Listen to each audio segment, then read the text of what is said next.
You all have heard of the sword of Damocles. It's a sword attached above a person's head, attached only on a horse's hair, so anytime the sword could fall down. And so is the situation of all people. We know that we'll have to die. We know that we cannot sustain ourselves. Even doctors can only postpone our end. They cannot take it away. That's, I think, we experience in these days. The thought is not very comfortable, and very often we repress this thought of our own death.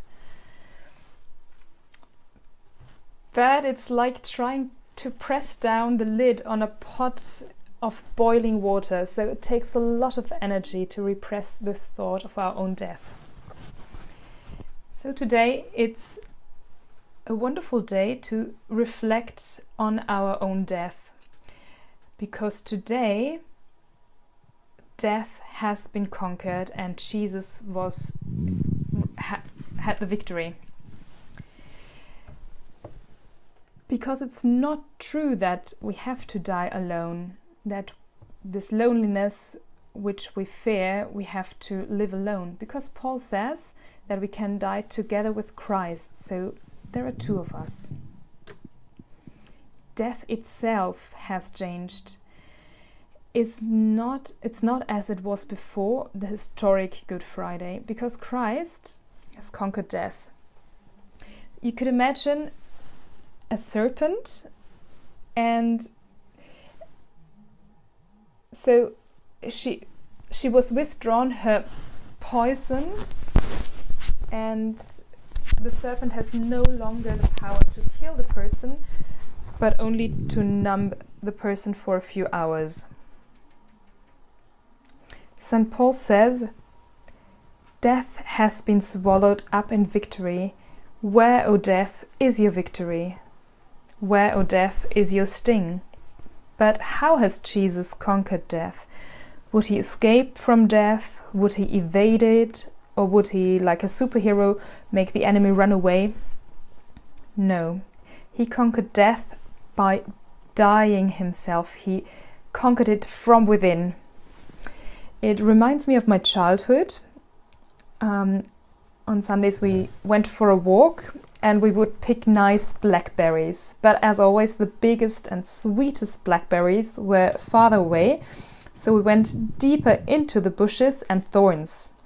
Finally, I would get stuck in the thorns, and the more I moved, the more my clothes got caught by the thorns, until I felt totally imprisoned.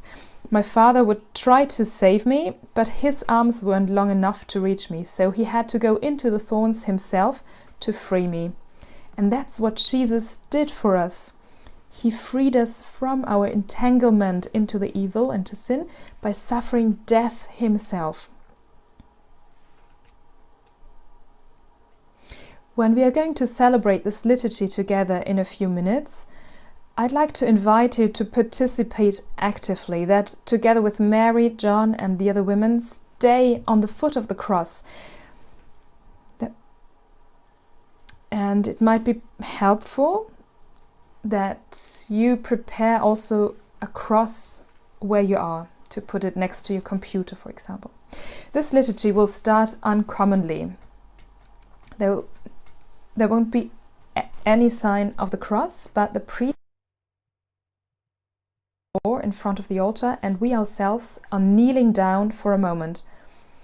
There won't be any music, there'll just be silence. Anyway, what should there be said? Which words could you find when you realize that Jesus dies on the cross for you?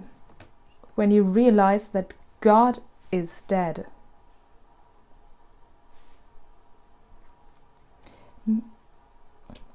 We can really visualize that Jesus did this for each one of us. Maybe you'll hear noises of cars, of the kitchen, but that might have been the same for Jerusalem. Everyday life continued. Well, there was someone executed as usual. just until the moment when the sun faded, the curtain of the temple was torn in two, and the rocks cracked up, and the tombs opened up. Then it became clear to everyone that this event had affected the entire cosmos. This moment was the pivot, the crucial point of world history, and history before and after will be affected.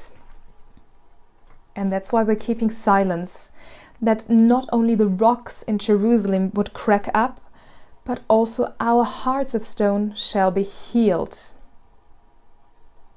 That it opens up and can emphasize,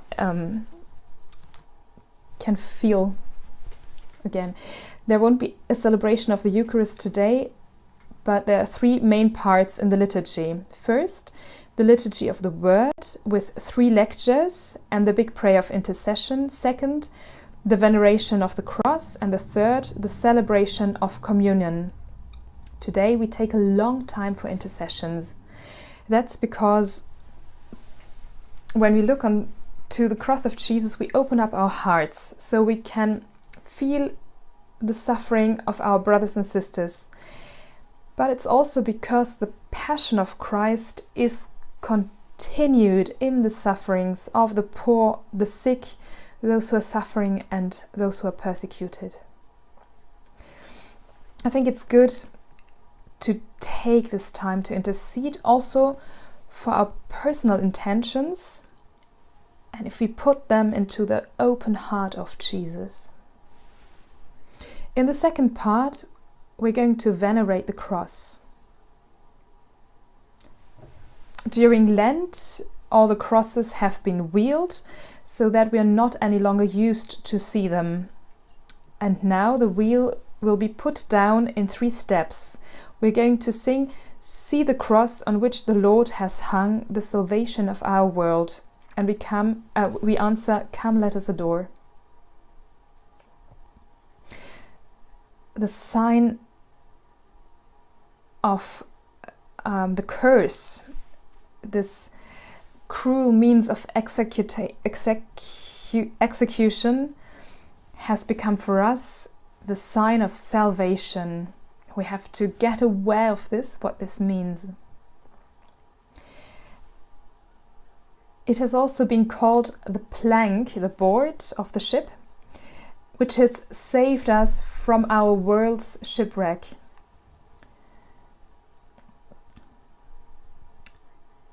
So when this in these 3 steps of diswheeling, of discovering of the cross, we can ask the grace that we might also discover this truth evermore in our lives. Follows the third part, the celebration of communion. Yesterday we heard that the Eucharist gave sense to his death.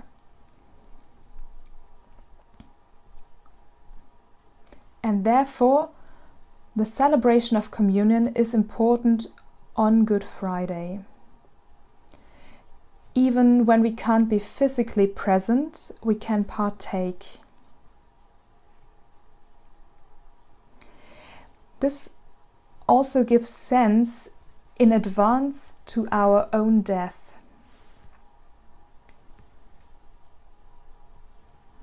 God has, by the death of his Son, conquered the evil for all times.